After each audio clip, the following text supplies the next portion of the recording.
Motorsistem is a company in Treviso, was founded in 9194 and is a company that deals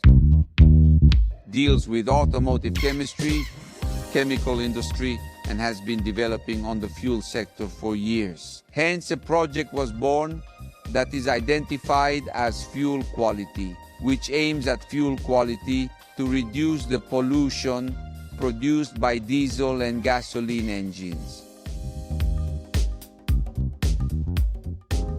Our work is to propose ourselves to fuel distributors, analyze the fuel that is in the bottom of the tank, give targeted care to avoid the contamination